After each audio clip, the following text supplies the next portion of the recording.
back. Rest in peace in the Black Christmas sleigh.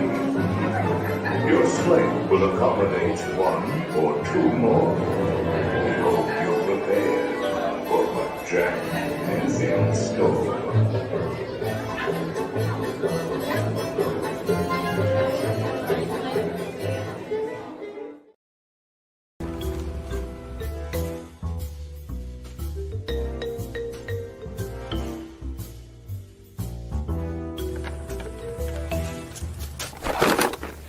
Dude, what are you doing?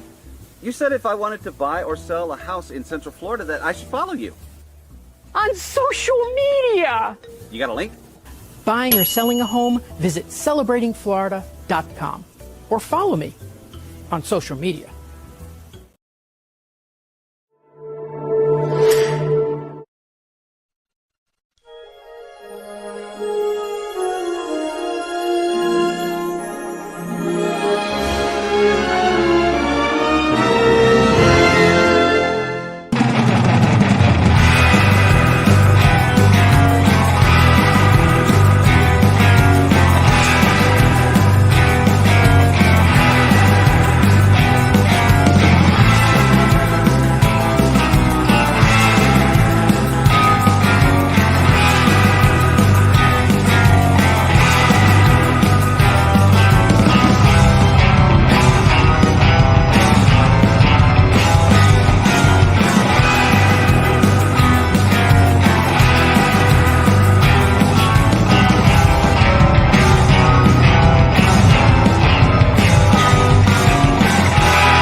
Oh, and we're live on Facebook, YouTube, and parts unknown.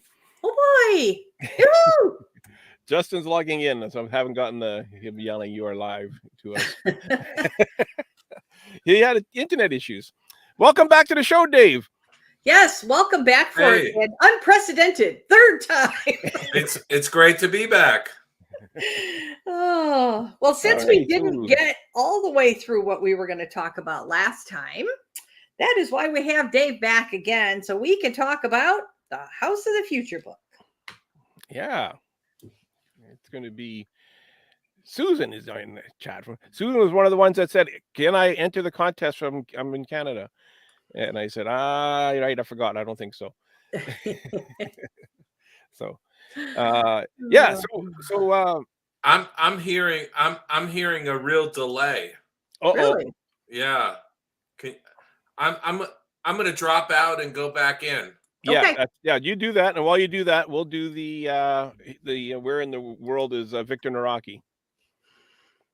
Okay, so let's get that out of the way. We'll do the where in the world is Victor Naraki. Yes.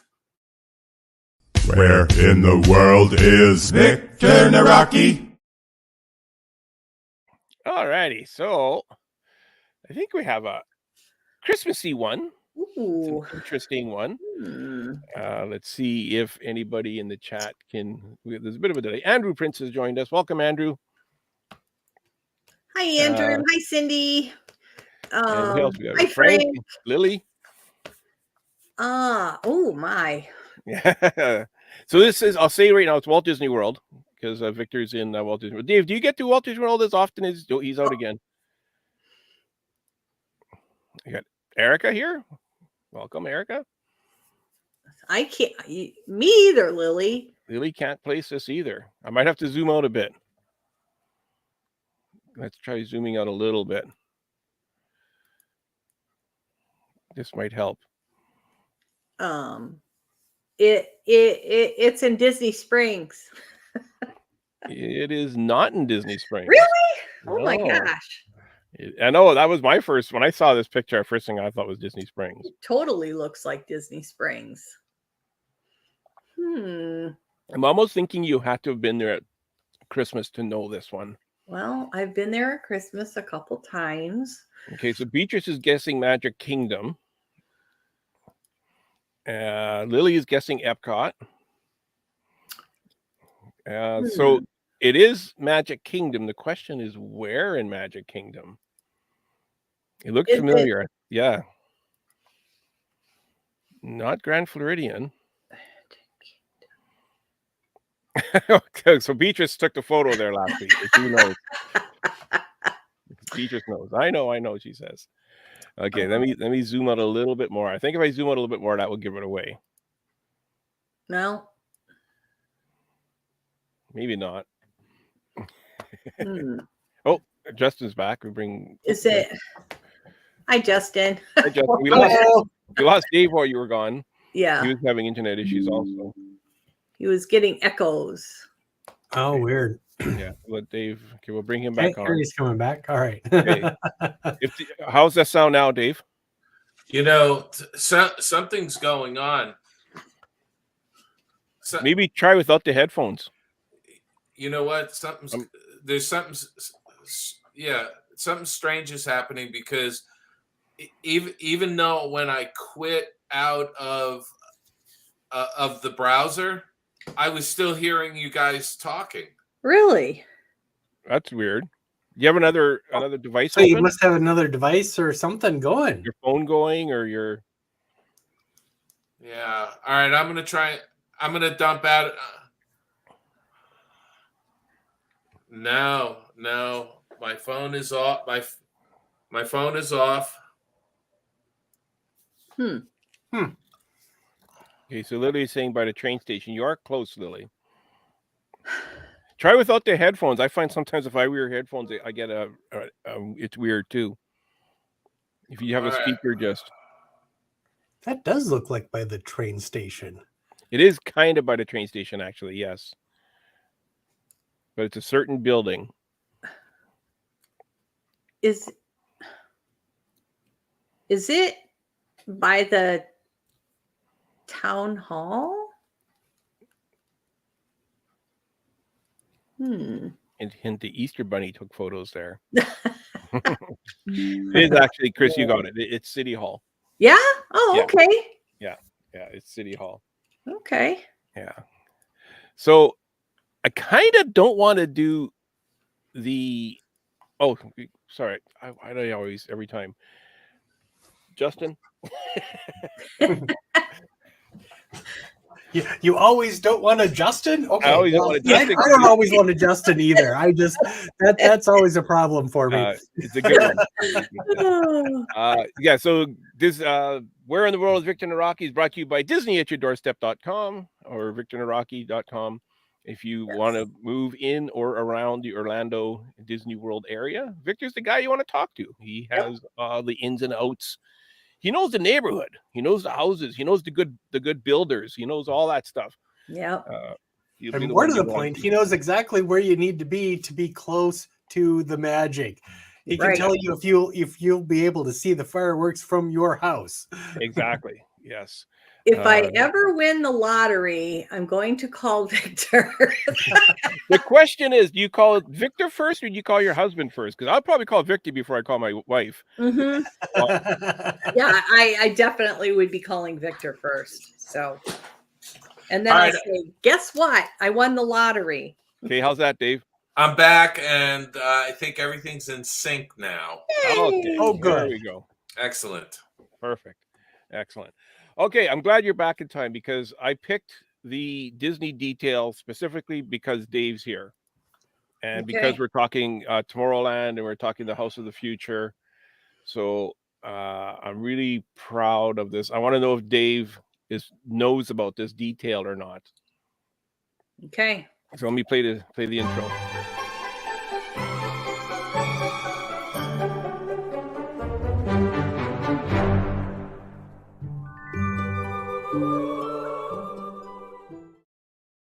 Okay, so we're going to do our Disney detail. We're going to start in Tomorrowland. And Dave, I want to know if you've heard of this one or not. Okay. So we're going to go to Tomorrowland. And of course, the entrance to Tomorrowland and Disneyland, you got the Astro Orbiter. And those are it's similar to the Astro Orbiter in Disneyland, only you don't have to take an elevator up. You used to, when you used to have the rocket jets. And it's the rocket jets that I want to talk about. Yeah, so there's another picture of the Astro Orbiter. So if you go into the Little Green Man Store Command in Disneyland, there's two of them actually, really unique shelving units. Dave, do you know where I'm going with this? No. No? Okay. So there's 2 shelving units in the little Green Man Store Command. And here they are right here. This is one of them. And this is an actual ride attraction vehicle from the original rocket jets that used to be awesome. in Disneyland. Oh, wow. Okay. Yeah. That's so cool. They actually repurposed the ride vehicles for this. Yeah. They didn't just recreate it full cloth. They just took an old vehicle and went, let's bolt this to the wall.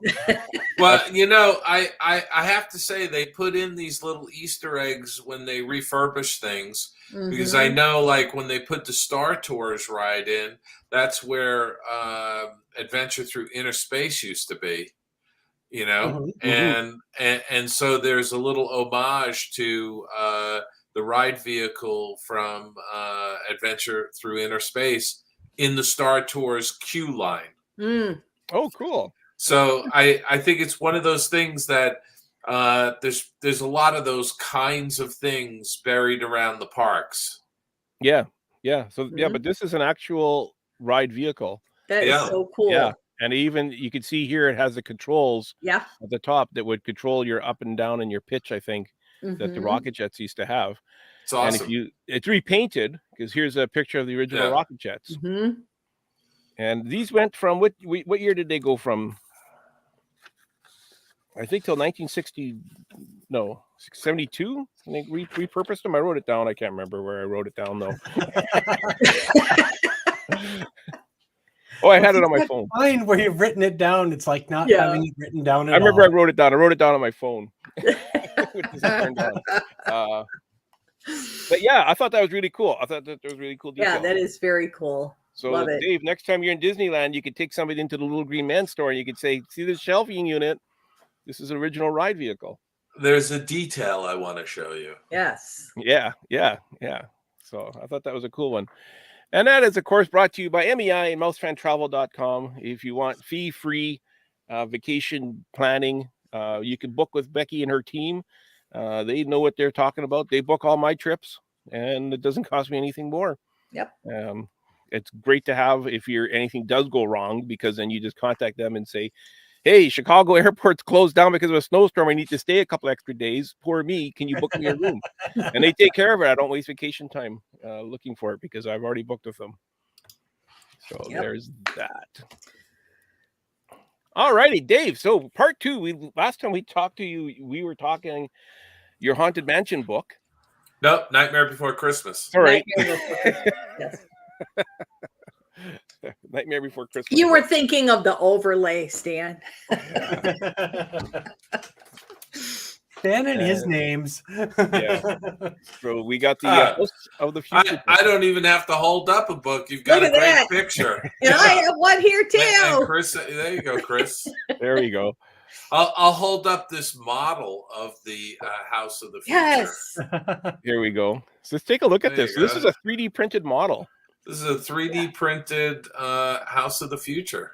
Somebody made that for Dave, and he just got it today. So literally got it today at lunch.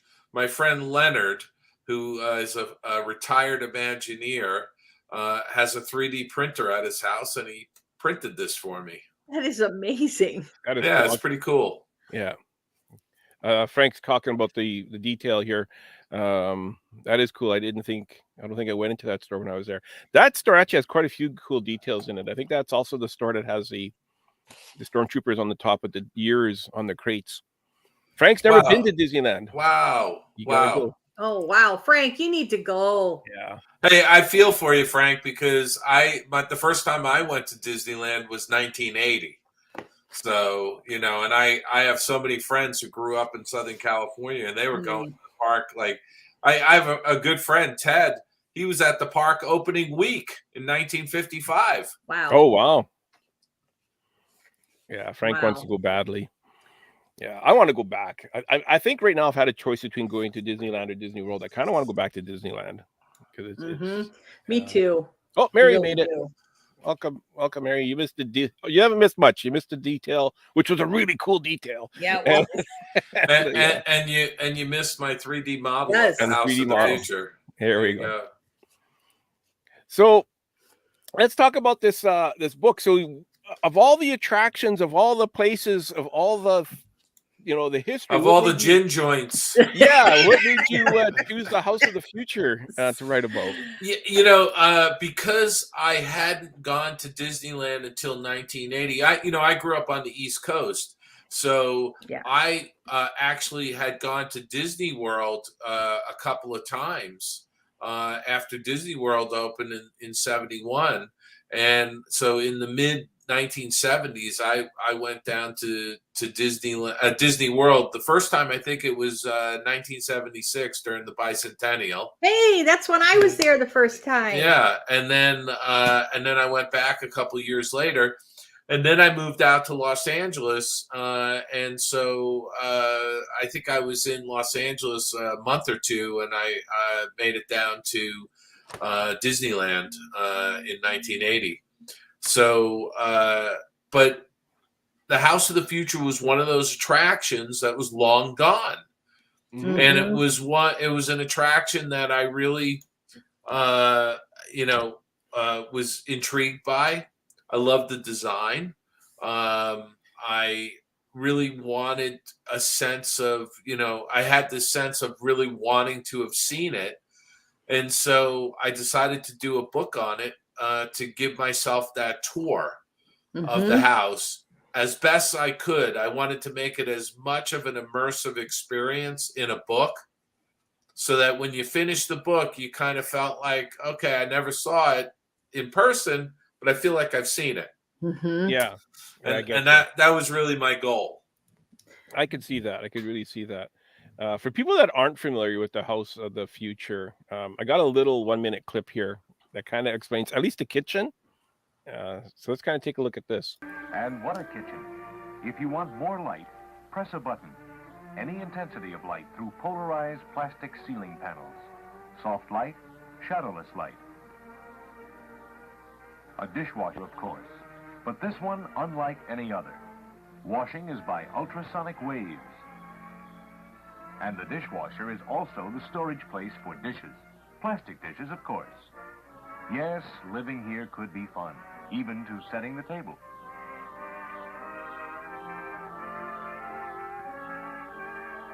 What's happening here?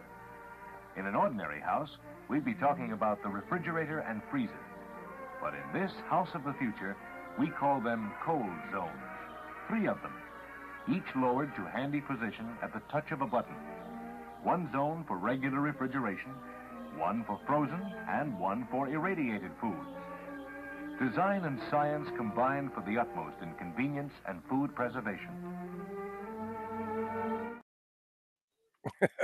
So the video makes it look like people live there, but that's not what it was. And I'm just wondering, come on, it's like been 65 years or something, or close to 60 years.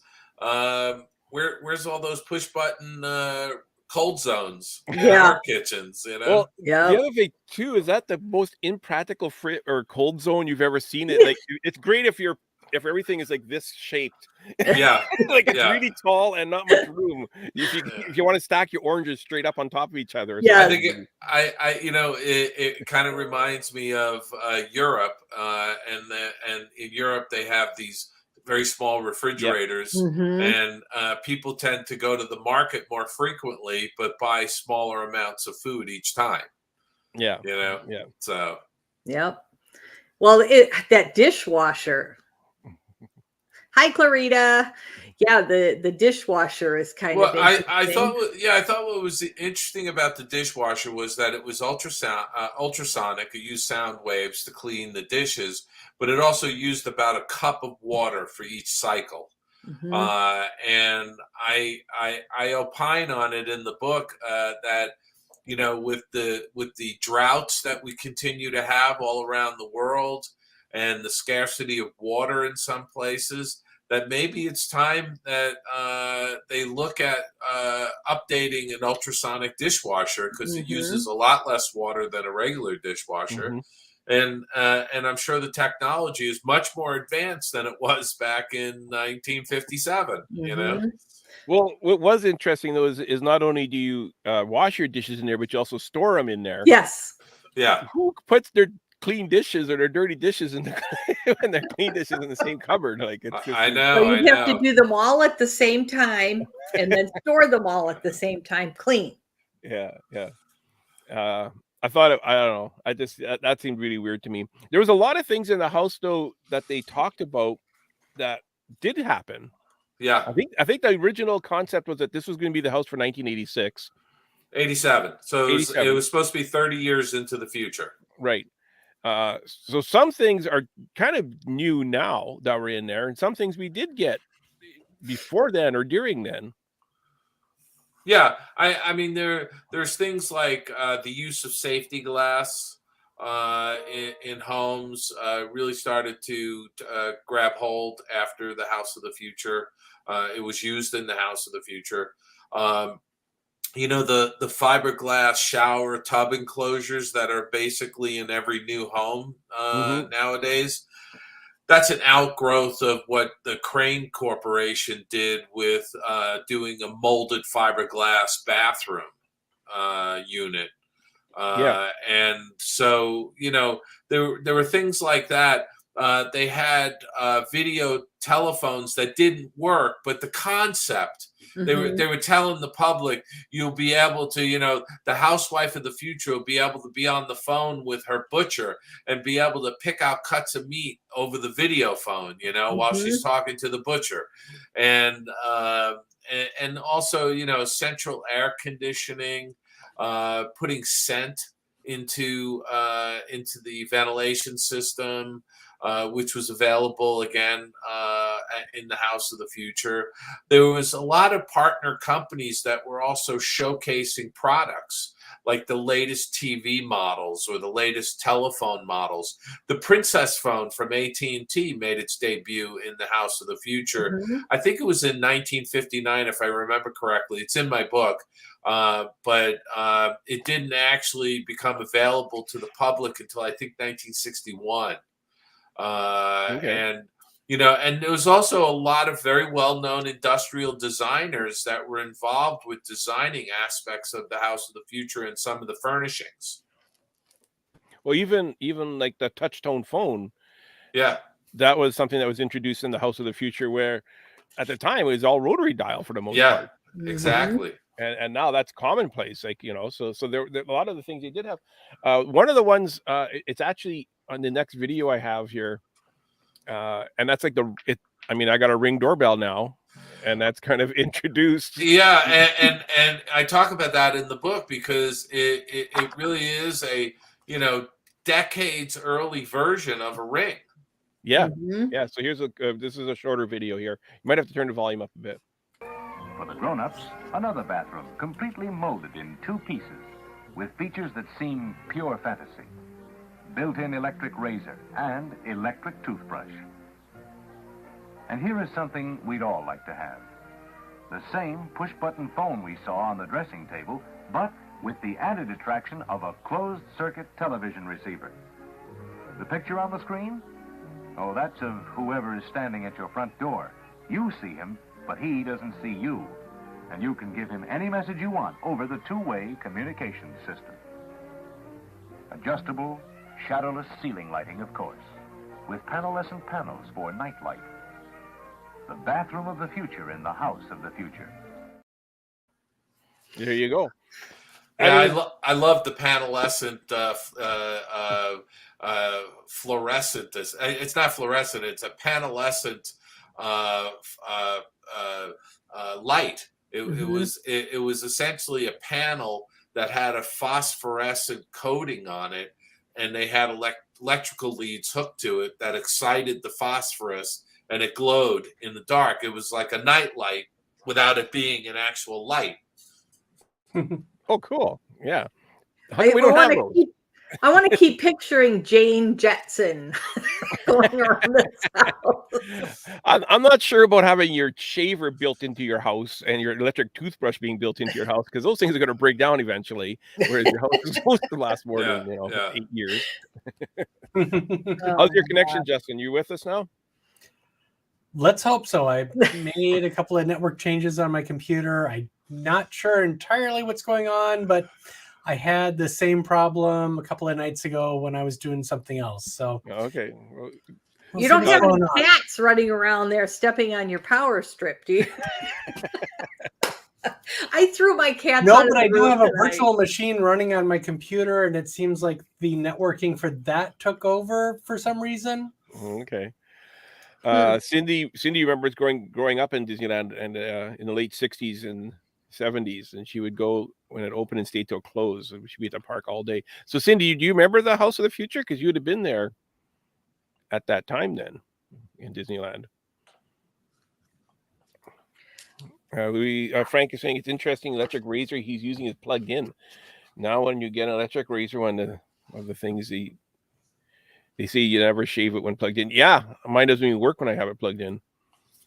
My electric shaver. So, what years was this actually open to and from? Yeah, so it opened in 1957 and it closed in 1967, and the only reason why it closed was that Monsanto had closed the Hall of Chemistry and replaced it with Adventure Through Inner Space. Mm-hmm. And at the time, after they spent all the money to do Adventure Through Inner Space, they told the folks at Disneyland they didn't want to keep paying for the House of the Future, for the maintenance and everything, Mm-hmm. and that the park should take it on. And the park said, well, if you're not going to pay for it, then we're going to close it and take it out.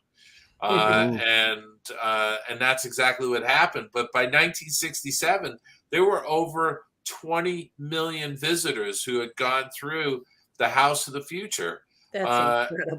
And it had gone through several interior remodels to keep it current. Mm-hmm. The other amazing thing that I found in my research was that after 10 years and 20 million people going through that house, it had settled less than a quarter of an inch. Less than a quarter of an inch. Wow. Which, if you know home building, homes, settle a bit more than that most of the time, And so it only all of those fiberglass wings hanging off the central core, there was only a difference of under a quarter of an inch. Wow. Yeah. And my understanding too is that they had a hard time taking this thing apart. They did. They had budgeted one day. It wound up taking 5 days. The initial first day, they brought in a crane with a big steel wrecking ball on it, and the wrecking ball bounced off of the fiberglass wings. and now you got to realize those fiberglass wings, they're on each wing, it's made up of 4 sections. 2 top, 2 bottom. They're bolted together. That creates a wing on the House of the Future. And in the book, I do show that they are making it with fiberglass cloth and epoxy. And each wing is 32 layers. Wow. 32 layers of fiberglass cloth and epoxy. And I think I sent you the next image where they're pulling it out of the mold. Yeah, there you go. Those were referred to as bents, B-E-N-T-S, bents. And so each wing of the house was made up of 4 of those, 2 side by side and 2 side by side on top. And the idea was that you could make expansions off of it, I guess, kind of where the openings are, like where the 2 openings where you could add more rooms. And there's some diagrams in the book that show a minimalist version, the regular version, and what they referred to as the mansion version. So were they dead serious about this? Did they think people were actually going to be living in these plastic houses at the time, or was this a pipe dream? Monsanto had no intention of selling these. Okay. They what their intention was when they did the research project with MIT was they wanted to reimagine what a home could be in the future using plastics as structural materials. Mm-hmm. And so when they went to MIT, they funded that research. This was the design they came up with. And the mandate really was to try and do everything you could using, this modern, miracle material, plastics. But it was, they basically took the approach that try and do everything you can using plastics that's practical. There were some things that just weren't practical, like metal faucets and things like that Right. wouldn't necessarily be made out of plastic, but they wanted to try and do as much as they possibly could using plastics.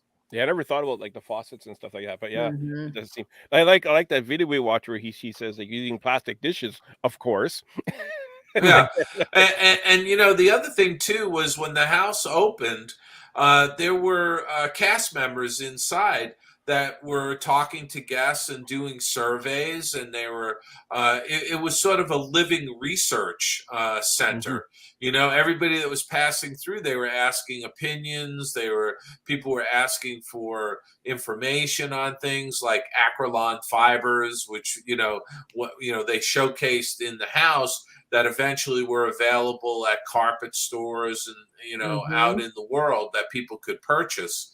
But again, there was something like 30 partner companies that were involved with this. Everything from Yale and Town locks and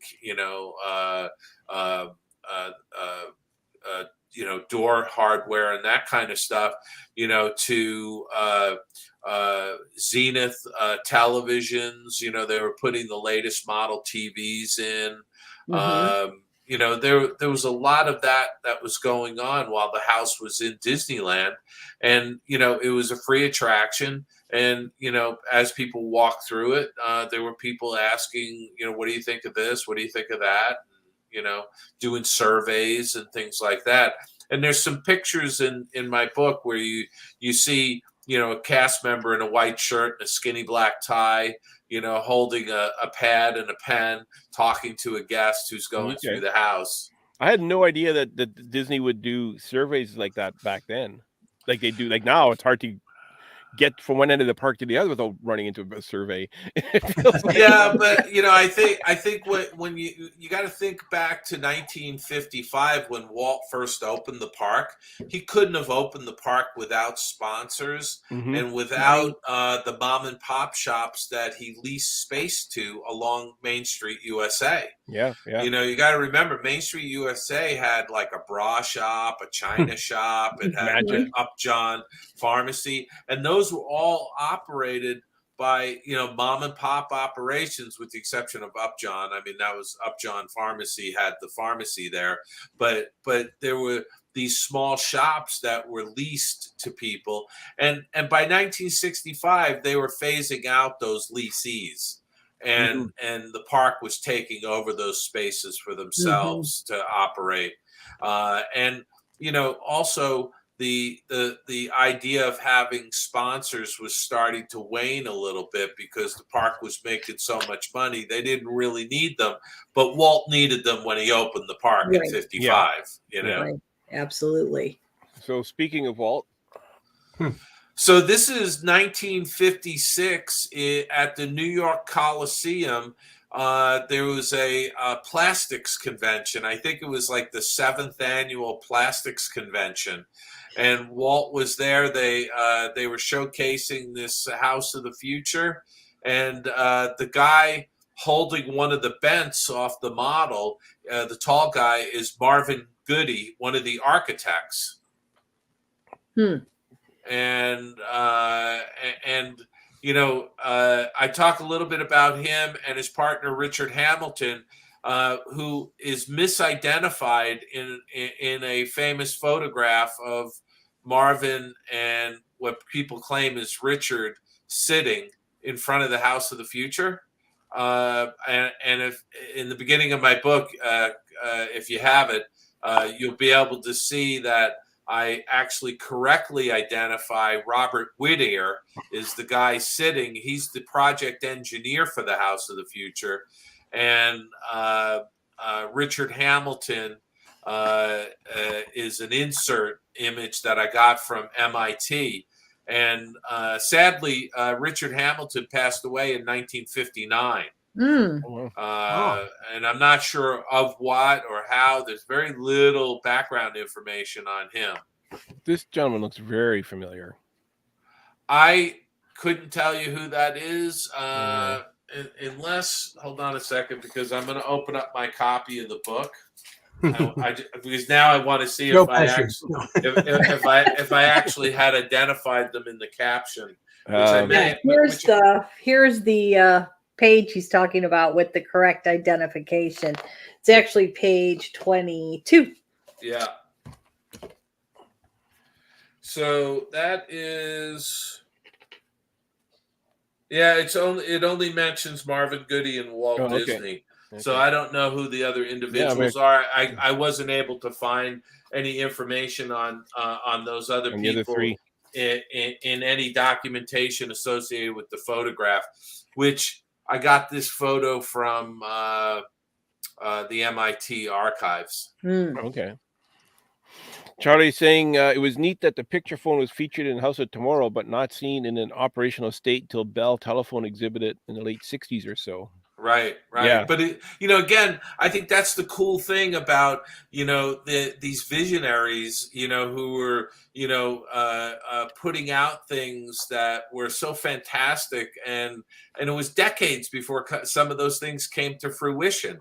The idea of having that big flat panel television in the House of the Future.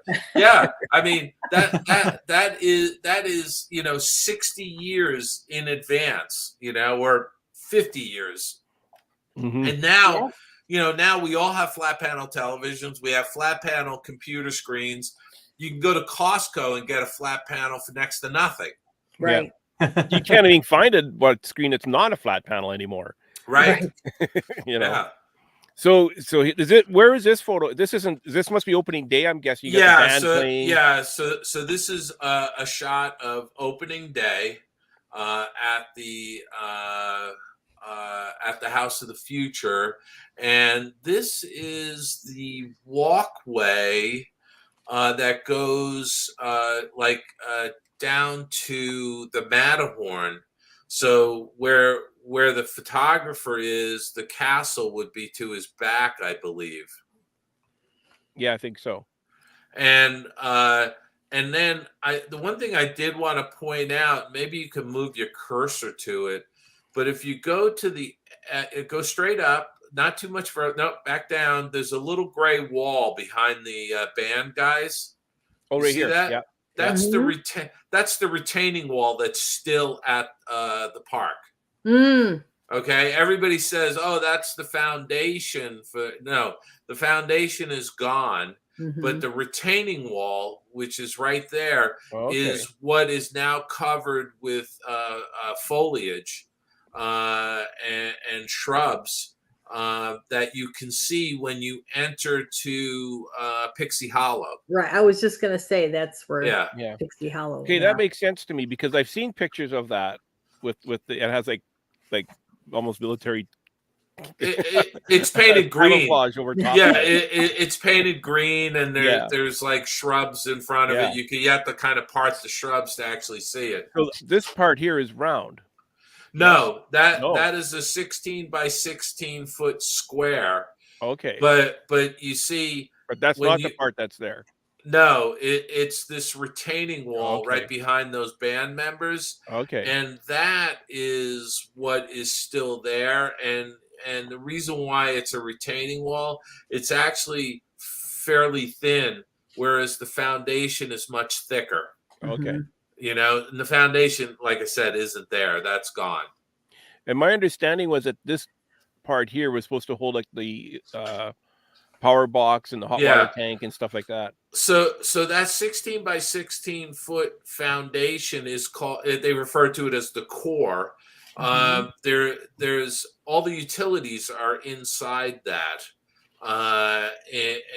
So you had a lot of plumbing and electrical, hot water heater, the cooling system. All of that stuff was in that 16 by 16 foot foundation. And one of the requirements of the house was that they needed to have a little body of water. That's why they put the pond in, which is still there. The pond was actually used, the water in the pond was used for the cooling system of the house.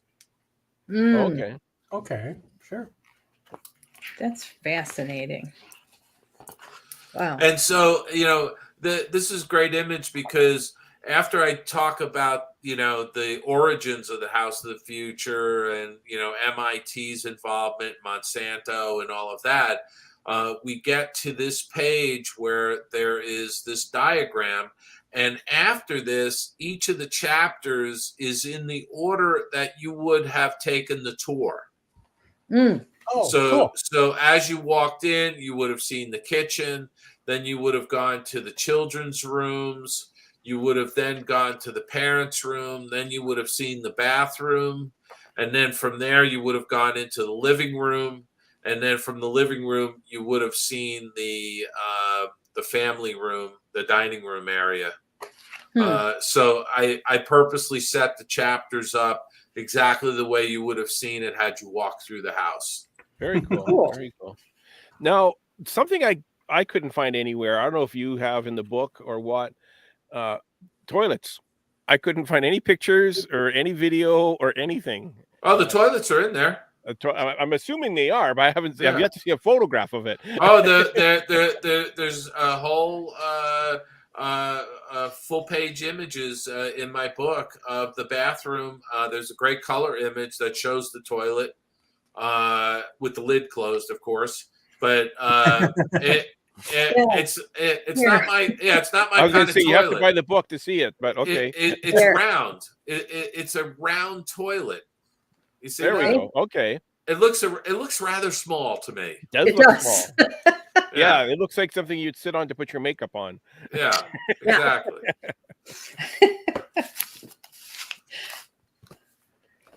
Okay, there we go. Okay, cool. But that whole idea that the bathroom was molded in essentially two pieces. There was the lower half and the top half, and it was all molded together and dropped in, essentially stacked, the top on top of the bottom, and then they hooked up the utilities to it behind the walls. You know what it really reminds me of is the bathroom on a Disney cruise ship. Yes, absolutely. Okay. And by the way they made the bathroom for the House of the Future, that's pretty much how they make the bathrooms for the cruise ship. The cruise ship bathrooms are all molded together into, they're all made off-site, and they're brought in and they drop them into the cabin of each room and hook up the utilities to it. It's basically the same process. Yeah. Mary is saying, Stan, people don't put makeup on while sitting on the. Well, I meant they were sitting on the toilet. To me, it looks like a little stool. Yeah, you're right. Like you're right, Mary. Women put their makeup on while they're driving their car. Exactly. I've seen it. I used to be guilty of that. No longer. I see it on a regular basis out here on the freeways of Los Angeles. Yeah, Mary says exactly. That's when they put their so where can you get the book? Okay, so if you want a signed copy of the book, signed by yours truly, you can go to theoldmillpress.com. And if you buy the book there, use the code FRIEND5, and you're going to save $5 off. There's the where you're going to see my signature in the book. Use the code FRIEND5, and you'll get a nice autographed copy of the book. Plus, you'll get some extra stuff that comes along with it. And I feel like Vanna White right now. There you go. and then if you want to, if you decide you're going to get it someplace else or you get it as a gift, it's available from all the book retailers. If you have an independent bookstore, I always encourage people, go to your independent bookstore. They can order the book. It might take a few days for it to come in, but they can get it for you. And if you still want to have an autograph, then all you have to do is go to my personal website, davidbossert.com, and there's a tab for free stuff. And when you tap on that tab, there's a little pull-down menu. Click on book plates, and then scroll to the bottom of the page and follow the directions. You have to send me a stamped self-addressed envelope and with a note telling me what you want, and I'll sign a book plate for you and send it back to you in your stamped self-addressed envelope. So you'll be able to peel the back off the book plate and stick it in your book, and you'll have a signed copy there. Yep. So that's where you can get the book. You know, it's available really pretty much anywhere, but I would encourage you to save a few dollars and buy it from the publisher, and you'll get a signed copy right in the mail, and it'll be delivered, I promise you, in good condition. No, they package these up so nicely. The nice box that it comes in another box. So yeah, it's perfect. No issues.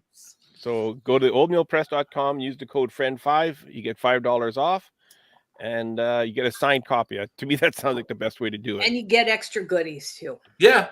You know, and you're supporting small business. Yeah. Right. And not only that, so like, even if it's not something that you're interested in, you probably have that Disney friend on your Christmas list that you have no idea what to get them. Here you go. Or even like an engineer. Yeah, I was something. absolutely gonna say that, Chris. And architects, engineers, designers, furniture designers, people who like mid-century. Yep. I mean, this touches across a lot of different categories.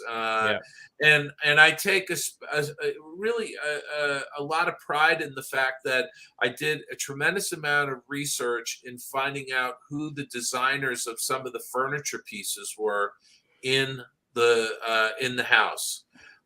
George Nelson, who was a design director for Herman Miller, designed a number of pieces, including the coconut lounge chair that's in the living room, the miniature cabinet that's in the family dining room.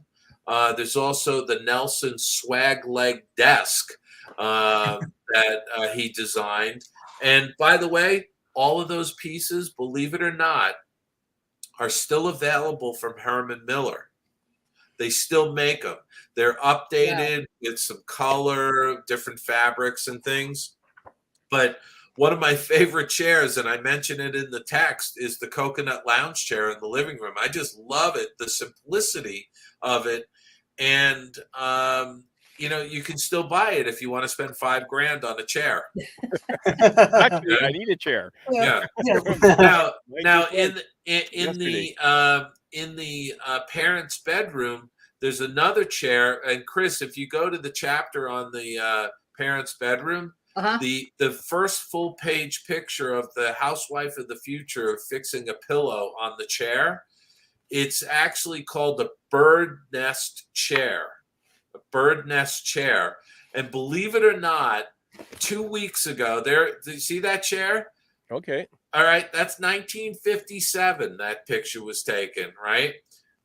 2 weeks ago, I was in the Doha, Qatar airport. I was up in the lounge, the business lounge, and they had at least a dozen of those chairs in a beautiful burgundy fabric. Oh, wow. Nice. Brand new. They're still making them. The Knoll Furniture Company still makes them. And I as soon as I walked into the lounge, I went, "What?" I did like, "Whoa," you know, because I recognized it. I recognized it right away, and I went over and I sat in one, and they were it's so comfortable. But again, they're still making that particular chair. Wow. It was amazing to see it. You know, actually, the table that's in the kitchen on all the videos that I've seen, and with the kind of like, it's like a round table and it goes like this, and then that's the one my parents had in their kitchen when I grew up. And now my parents are gone, but my daughter has it in her kitchen, in her dining room. Is there a lazy? Is there a lazy Susan on the center top? No, there's no lazy Susan. Okay. No, but it has that. It has the plastic chairs. Yeah. Well, so yeah, the Eames chairs. Yeah. And the Eames chairs, those are still being made today. Yeah. There was a lot of very important furniture designers who had pieces. Vladimir Kagan is another one that was a noted furniture designer. So a lot of these pieces that were in the House of the Future in 1957 and late 50s, a lot of those pieces of furniture are still being made today. They're iconic designs. They're beautiful. Mm-hmm. You know what's funny about a lot of the furniture, because it was so futuristic at the time. Now, if you go into IKEA, you see a lot of the same stuff. Yeah, the but Swedish design is very minimal and very modern and futuristic. So it became the future. Yes, for sure. Well, Michelle's saying Herman Miller is one of our vendors at work, but I doubt I could get them to buy that chair. I think, Michelle, all you have to do is go to the boss and say, hey, do you mind if I order this particular chair from Herman Miller? And he'll say, sure, go ahead, right? He's not going to think, he's not going to say, how much is it? He's just going to say, sure. You want a chair? How much can a chair be? Go buy it. Oh, look at this! Mary is on the website. Looks like she's on the publisher's website. The Treasury of Christmas Poems is a beautiful little book, and I was honored to write the introduction to that because I had such fond memories of my father, who's no longer with us. He every Christmas Eve. He would read to, my brother and sisters and I, 'Twas the Night Before Christmas by Clement Clark Moore. And he had this very old, tattered copy from his childhood. And so I really wanted to put together a little collection of holiday poems, and then use some of the Thomas Nast Christmas illustrations from the 1800s. And then, by the way, at the back of the book, there's a little thing on Walt Disney and his Scotch Mist. Oh, because that always felt to me like a holiday drink. Even though he had one every day at 5 o'clock, but I always kind of felt like it was a holiday drink. But that's funny. Michelle's laughing at your idea of just saying to your boss, "I'm going to order a Herman Miller chair," and they'll say fine. It's a chair. Just don't tell them the price. Chair. How much can a chair be?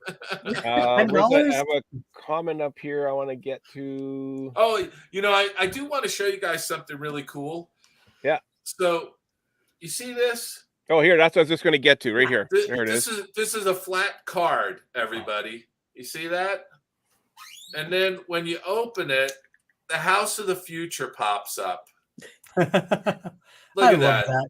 And I just thought that this was the coolest little idea to be a companion to the book, because it gives you context.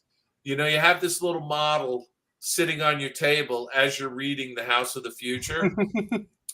And then when you're done, you can close it up. It goes flat, and you can put it right inside of the book, And so those are available as well through the. I think you can only get those actually from the Old Mill Press, and there's only 500. They're numbered, so there you have that. Anyway, I hope you all take a look at it. There's a little video on the Old Mill Press website for the pop-up card. So if you go to the pop-up card page, there's a little video. You can see it opening and sort of a turnaround, which is kind of fun. Anyway. And yes, Mary, shipping is free. There we go. In the U.S. Yeah, in the U.S. Yes. They didn't even ship to Canada. Nobody worry about it. Yeah. It's kind of crazy because the shipping is free in all 50 states, and Alaska is further than most people who live in Canada. Right. Yeah. You know, further than I am. so I wish they would do some sort of cross-border, postal rate reduction or something, because it's just crazy. Yeah. Well, it was available at Amazon Canada, but it's sold out there now. The book, and they don't have any more. It says You gotta get you more.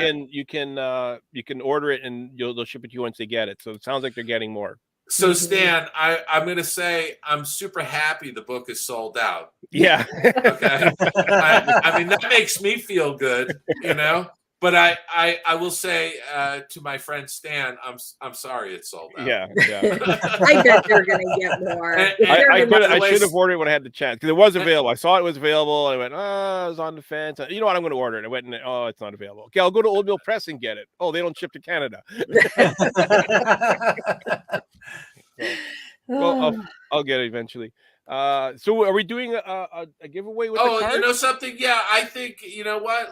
Do a giveaway on one of the cards. I'll make sure that if you send me the person's name and address like you did last time with the House of the Future book, I'll make sure that it gets mailed out to the person, okay? Yeah, because we did the drawing for the House of the Future book. And by the way, it is nominated for an Eric Hoffa Book Award. There we go. How's that? Cool. I mean, very good. I was very pleased by that. So we'll do this. Awesome. We'll do the same contest as we did the last time. We're going to run it a little bit longer because we do have guests for the next couple of weeks. We're doing our Christmas gift ideas. So we'll use the same thing. Message us go to Grand Circle Tour Facebook page and message us friend 5, and you're automatically entered to win. And make sure you send it in the private message. Yeah. And Stan, I would say, if you're going to be doing a couple of podcast shows on holiday gift ideas, there is a whole load of great ideas at the oldmillpress.com and at davidbossert.com. You can go and look at all my books at davidbossert.com, and there's links to where you can buy all of my books at davidbossert.com. Yeah. Now he's just saying. I'm just saying. Okay. Just trying to help a brother out, right? we got a few minutes left. What's happening at Skull Rock Podcast? Oh, thank you for bringing that up. So, Skull Rock Podcast. We've got an incredible slate of guests coming up over the next, for the remainder of the year, I have to say. Thank you, Lily. So I will tell you that we just dropped a conversation this past Monday with producer Arnold Leibovitz, who's producing the Puppetoon Volume 3, which is the George Pal stop motion films from the 1940s. They're fantastic films. So there's a great conversation with him this past Monday. And I'll tell you, the next 2 weeks, we're talking to Rasul Azadani, who is a longtime friend of mine, he worked on films like Aladdin, Little Mermaid, Hercules, Treasure Planet. I mean, incredible artist and an unbelievable watercolor painter. I mean, just stunning watercolors. So we're going to have a 2-part interview with him coming up over the next couple of weeks. A lot of great people coming on the show. I mean, I'm actually surprised because you know what? October was our 3rd anniversary that Al John Go and I have been doing the Skull Rock Podcast. Now, look, I know you guys have been on for 40 years. No, but it seems like it some days. but for us to hit the 3-year mark, it was incredible because it really was an outgrowth of just a real an email exchange that Aljon and I had in August of 2020, in the midst of the pandemic when everything was shut down. And the fact that we're still going, it's so great. What was that last comment that was up? Mary used the code and also got the Christmas book at the thank you, Mary. O'Neill Press. Thank you very much, Mary. I appreciate it. Yeah, I think there's some cool stocking stuffers on that website. But again, the Skull Rock podcast, it's an oral history of the animation business. Well, besides ours, that's really the only one I listen to. Well, something. What's so great about the Disney podcast community is that everybody's helping one another, and you know what? It raises all boats. Yep. We give you guys a plug. You ask me about ours, and we're constantly mentioning others. And I'm grateful because I'm writing books and I have this podcast, but I'm writing books and I want to go out and talk on all the Disney fan podcasts, and everybody's gracious and has me on as a guest to talk about the books. And then they ask me about my podcast. So it's so cool. We're just having a good time, and it's a joy to be able to have all those different guests on and to talk to them weekly. As you well know, you must be having a joy of a time right now. We are. Same here. I only listen to a handful of podcasts, and Skull Rock is one that I never miss. Yep. I get it. Thank you so much. Yeah, and you know what? There'd be no Skull Rock podcast without Al John. Al John is in Nashville, Tennessee, and we managed to do a weekly show. I don't know what we were thinking, because I had no idea about doing a podcast when we first started this. I mean, he was way experienced. He had a decade and a half of experience in FM radio and doing his own podcasts and stuff like that. And he's the wizard behind the curtain. Yeah, he's great. Yeah, he's really Have terrific. you guys ever met in person? Well, I didn't think we did, but Al John early on reminded me that he met me once and interviewed me for like 10 minutes at an early D23 Expo. Oh, wow. And I was being shuttled from one person to the next, and frankly, I could not remember if I had met him or not. And he's forgiven me. But it was so many years ago, and so I will say we met once. I don't remember it. He says we did, and I believe him. But we really, in the 3 years we've been working, we have not met face to face. Okay. Yeah, wow. It's all via Zoom and email and DMs and all of that. Charlie's saying, please enter me in the contest for Fold Out. I'll tell you what, everybody that's in the chat, I'm going to automatically enter you into the contest. You don't have to message us, because you were here watching us. We really appreciate you being here with us week in and week out, watching us every week. So everyone who's in the chat, I'm going to go back and get all your names, and I'll automatically enter you in the contest for the Fold Out. And for people that are listening or watching on YouTube, message us and we'll enter you. And we'll also post it on our Facebook page too, how to enter. Yeah, we had a lot of people enter for the book drawing. Yeah. There wasn't much room left in the wheel. The wheel was full. If I had one more name, that wheel would have broke. Well, Dave, thank you so much for being on with us again. You're just a joy to have. It's always a pleasure to come on the Grand Circle tour with all of you, and I always have a great time chatting with you, Chris and Stan, Justin. I mean, it's just always a joy. That's all I can say. And before I go, I do want to wish all of you and your listeners an incredible Thanksgiving and a wonderful holiday season. Christmas, Hanukkah, New Year, whatever you celebrate, I hope you do it with family and loved ones. You too, Dave. Yeah. Thank you so much. Thank you. I meant to bring my poppy on.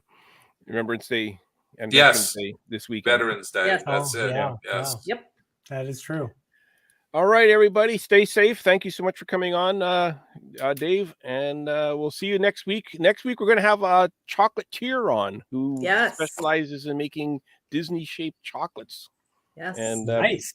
Delivering them to your homes or the resorts when you go to Disney World. Too bad there's no smell-o-vision.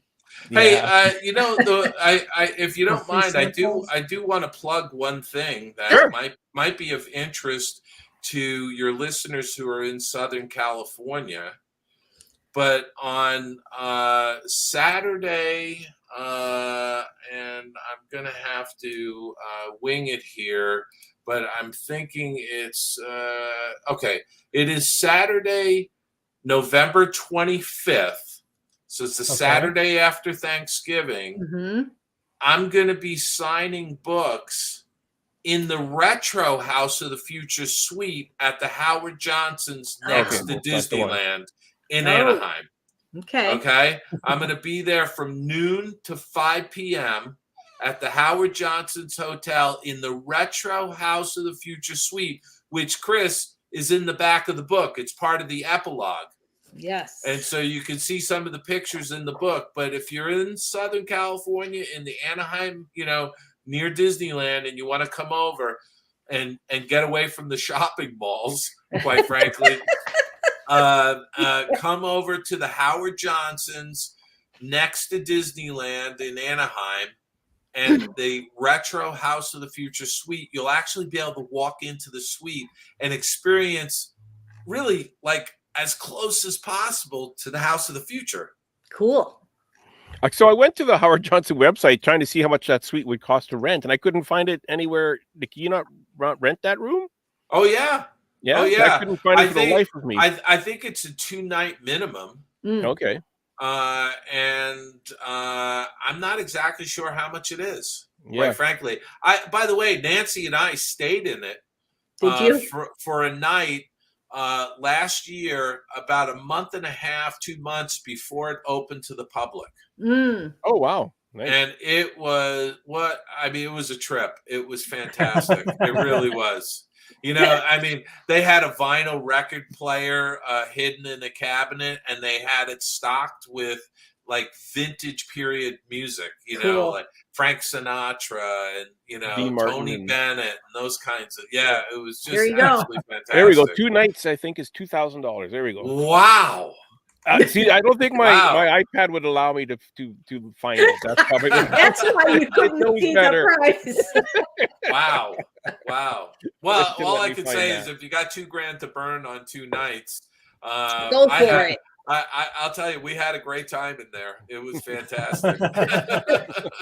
They blocked you, Stan. Yeah, I think my iPad blocked me. It knew better. Marcus has a filter on your internet by now for things like that. Yeah, my wife put a filter on the internet. All right, anyway, I'm sorry. Right. I will bid you a fun farewell. Okay. All righty. Good night, everybody. Great talking with you. Take care. Bye-bye. See you next week. Thanks.